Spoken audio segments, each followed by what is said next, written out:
Hi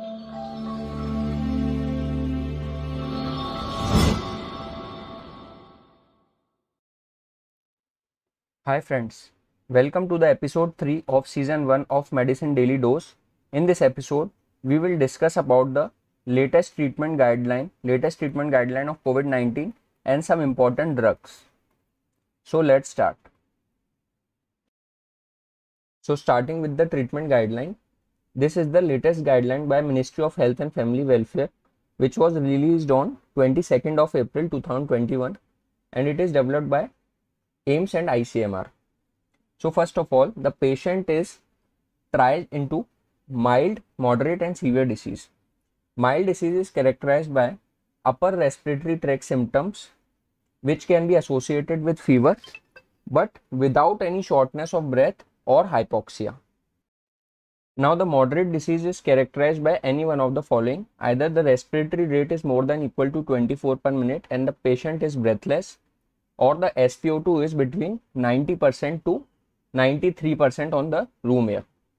Severe disease is characterized by any one of the following. The respiratory rate is more than 30 and the patient is breathless, and the SpO2 is less than 90% on the room air.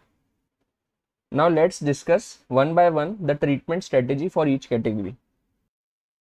First of all, the patients who fall in mild category have to be under home isolation and care. What are the must do things for these patients? They should follow physical distancing, indoor mask use and strict hand hygiene. Symptomatic management is only done with the help of hydration, antipyretics, antitussives and multivitamins. Stay in contact with the treating physician. Monitor your temperature and oxygen saturation by a SpO2 probe on finger.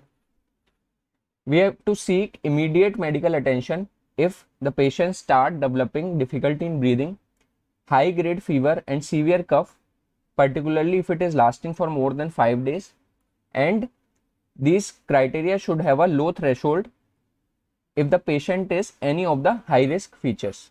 So what are these high risk features? If the patient is more than 60 years of age, having cardiovascular disease, hypertension and CAD, diabetic or other immunocompromised state, chronic lung, kidney or liver disease and cerebrovascular disease and obesity, these all are high risk for severe disease and progression to very severe disease and mortality. So if the patient of the mild disease is also falling under the high risk category, we have to lower the threshold to seek immediate medical attention. Now, after we have seen must do things, patients may take therapies which are based on very low certainty of evidence. We can give either ivermectin, which is 200 microgram per kg once a day for 3 days. For a 60 kg individual, this comes out to be 12 milligram OD, and it should be avoided in pregnant and lactating women. Alternatively, hydroxychloroquine can be given, which is given in a dose of 400 milligram BD for first day, followed by 400 milligram OD for 4 days, unless it is contraindicated. We will be seeing the contraindications later in the presentation. Also, one new addition to this latest treatment guideline is inhalational budesonide, which should be given via the MDI or Rotahilar at a dose of 800 microgram BD for 5 days if the symptoms of fever and cough are persistent beyond 5 days of disease onset. Now, after we have discussed the treatment of the mild disease, let's come to the discussion of moderate disease. If the patient has respiratory rate more than equal to 24 and is breathless and maintaining SpO2 between 90 to 93% on room air. So the following therapies are given. First of all, the patient should be admitted in ward, and the therapies include oxygen support, anti-inflammatory or immunomodulatory therapy, anticoagulation and monitoring. So let's discuss one by one.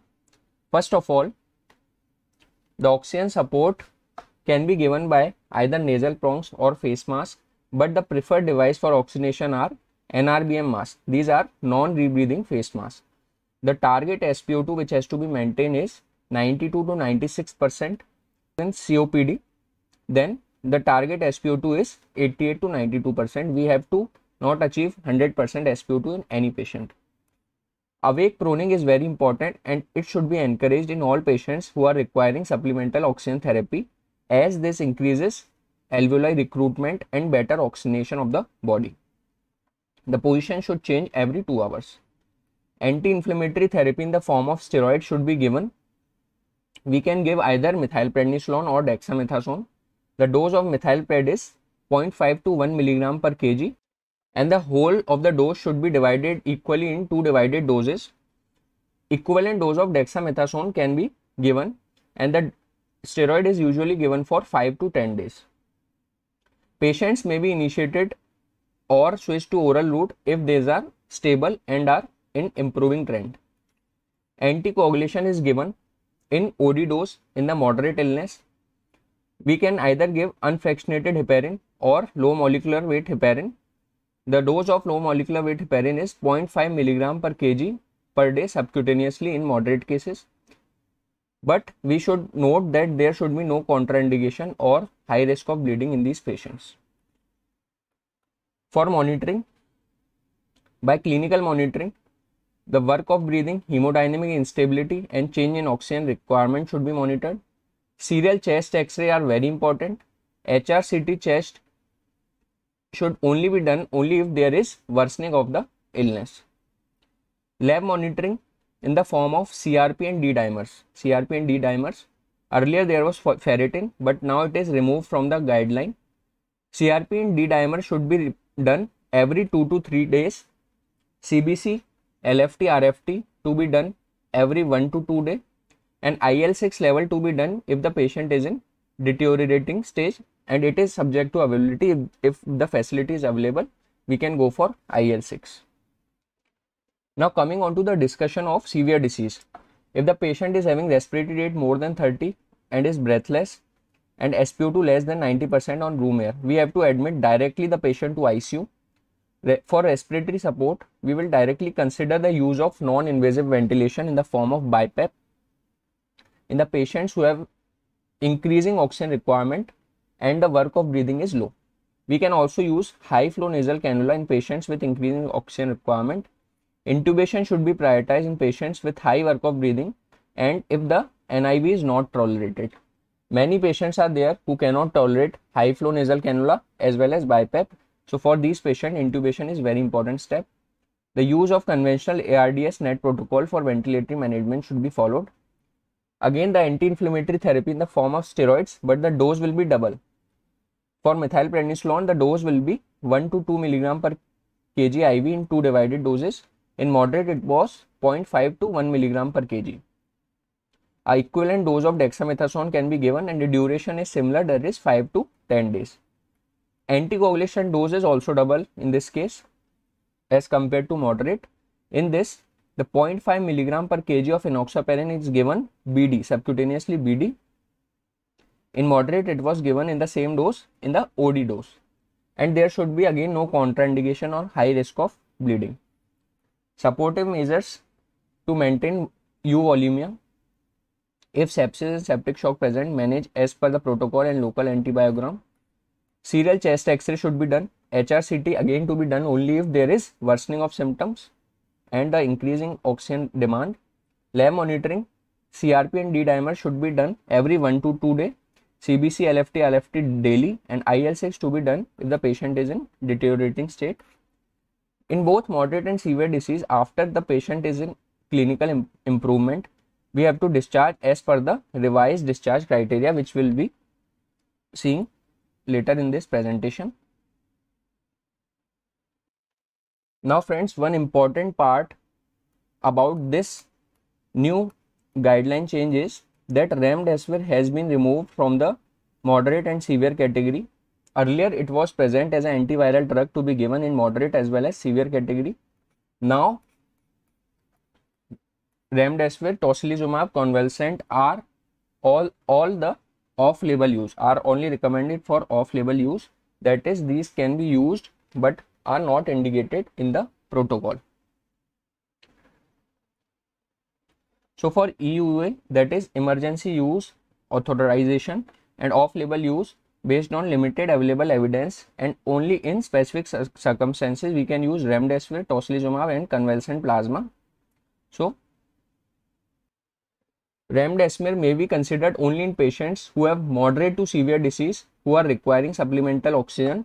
There should be no renal or hepatic dysfunction. GFR contraindications are GFR less than 30 ml per minute per meter squares, AST ALT more than 5 times the upper limit of normal. But these are not the absolute contraindications. Patient should be within 10 days of onset of symptom since these are given in active viral stage. Recommended dose is 200 mg on first day followed by 100 mg for next 4 days. These are not to be used in patients who are not on oxygen support or in home settings. So for patients of room air, we have to not give remdesivir. Tocilizumab may be considered when all of the below criteria are met. Presence of severe disease, and it should be preferably within 1 to 2 days of the onset of severe disease and ICU admission. Significantly raised inflammatory markers like CRP and IL-6. Patient is not improving despite the use of steroids, and there is no active bacterial, fungal or tubercular infection. The recommended dose is single dose of 4 to 6 mg per kg, which comes out to be 400 mg 60 kg adult in 100 ml NS over 1 hour.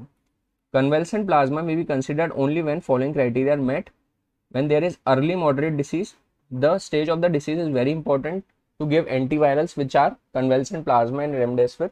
These will only act in viral stage. These will not act on hyperinflammation stage as well as early stage. So early moderate disease preferably within the 7 days of symptom onset and the no use after 7 days. There should be availability of high titer donor plasma, which will have single to cutoff ratio of more than equal to 3.5 or equivalent depending on the test kit being used. So friends, we have discussed all the important points of the latest COVID-19 treatment protocol. So friends, let's quickly discuss the revised discharge policy. If a patient is a confirmed COVID-19 case and lands up into mild illness, we can discharge the patient after 10 days of the symptom onset. 10 days of symptom onset, and if the patient is having no fever for 3 days, no RT-PCR test will be required before discharge. For moderate severity, if the patient has fever resolved within the 3 days and oxygen saturation has been maintained without support, we can discharge after 10 days of symptom onset. 10 days of symptom onset, just like mild disease. If there is absence of fever without antipyretics, resolution of breathlessness, no oxygen requirement, without RT-PCR testing, we can discharge this kind of patients. If the symptoms are not resolved and demand of oxygen therapy continues, we discharge only after there is resolution of clinical symptoms and the patient is ability to maintain oxygen saturation for 3 consecutive days. Again, no RT-PCR test will be required. For severe illness, including immunocompromised individuals, we have to discharge only after the clinical recovery, and the patient must be RT-PCR negative. RT-PCR negative after the resolution of symptoms. We have to discharge the patient after doing RT-PCR, since these patients have high viral load and increased risk of transmission. Now let's discuss some important drugs. The first drug is hydroxychloroquine. The mechanism is it decreases the intracellular pH, which prevents the uncoating of virus, therefore prevents the replication of the virus. The dose is 400 mg BD for the first day followed by 400 mg OD for 4 consecutive days. The hydroxychloroquine may be given in mild disease if there are no contraindications. The contraindications are QT interval more than 480 milliseconds, pre-existing cardiomyopathy and cardiac rhythm disorders, history of unexplained syncope, retinopathy, hypersensitivity to hydroxychloroquine, G6PD deficiency, epilepsy and hypokalemia. Coming on to favipiravir, it is a RNA polymerase inhibitor. It is only used as a part of clinical research after due clearance from the Institutional Ethical Committee. These are usually given in moderate cases, but it has not been included in the revised treatment protocol, which we have just discussed. Randomized control trial and non-randomized control trial has signified the hastened viral clearance. Contraindications are hyperuricemia, severe hepatic renal impairment, and pregnant and lactating mothers. Now coming on to remdesivir, it is used in moderate to severe cases of COVID-19 with increasing needs of oxygen more than 5 liters per minute for maintaining oxygen saturation of more than 95. Now it is being used only as off-label and not for routine use in the patients of COVID-19. It is a adenosine nucleotide analog product. The dose is 200 milligram on first day followed by 100 milligram for 4 consecutive days. Contraindications we have already discussed: AST, ALT more than 5 times upper limit of normal, severe renal impairment, EGFR less than 30, pregnancy or lactating females, and children less than 12 years. These all have to not be given remdesivir. Now coming on to convalescent plasma therapy, this is also an off-label drug. The patients with moderate disease with increased oxygen demand despite steroid use can be given and tried convalescent plasma. There is a donor criteria. The donor should be more than 18 years, male or nulliparous female, weight more than 55, prior RT-PCR positive with symptomatic disease, complete resolution of symptoms 28 days prior to donation or 14 days prior with 2 RT-PCR tests being negative. So if the patient is donating today, he should be symptom free for at least 28 days in the past or 14 days in the past with 2 RT-PCR being negative. The neutralizing titer should be above the specific threshold or the IgG should be more than 1:640. Exclusion of donor is any transfusion in last 8 weeks, that is last 2 months, and COVID positive for 4 months.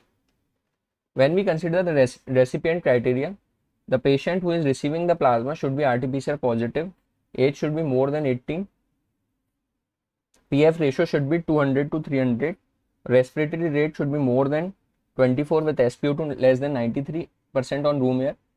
There should be availability of cross-match donor.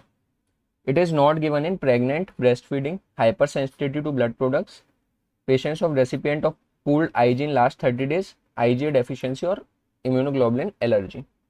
Dose is 4 to 13 ml per kg, usually given 200 ml over the 2 hours. Side effects can be antibody mediated enhancement of viral particles. Since it is antibody against the virus, it can lead to antibody mediated enhancement and increased virulence of the virus, and there can be transfusion related disease transmission.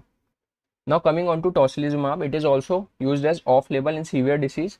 It is an anti-IL-6 drug which can be used in moderate to severe COVID-19 infection with progressively increasing oxygen requirement or patient is on mechanical ventilation.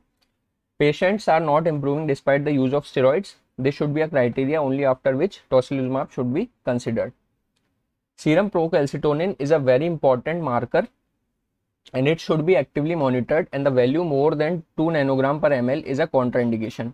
Serum procalcitonin is used to determine the secondary bacterial infection.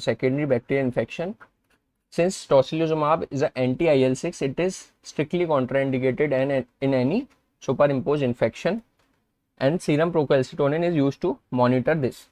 It is a double-edged sword. Side effects can be bone marrow suppression, superadded infection. Contraindications include HIV, TB, active infections, active hepatitis, absolute neutrophil count less than 2000 per milliliter cube, and platelet count less than 1 lakh per millimeter cube. Coming on to a drug that is bamlanivimab. It is a monoclonal antibody directed against spike surface protein of SARS-CoV-2 virus. It is FDA approved for emergency use authorization for adults and children. Children should have a weight of more than 40 kg. These should only be used in patients who have increased risk of progression to severe COVID. Now friends, coming on to the question of this episode, a 50-year diabetic male who is COVID positive is referred to the DCH. On examination, patient got dyspneic, has respiratory rate of 26 and SpO2 of 95% on room air. Where will he be admitted? Following are the options: home isolation, ward, ICU, or will be referred to COVID care center. You have 5 to 6 seconds.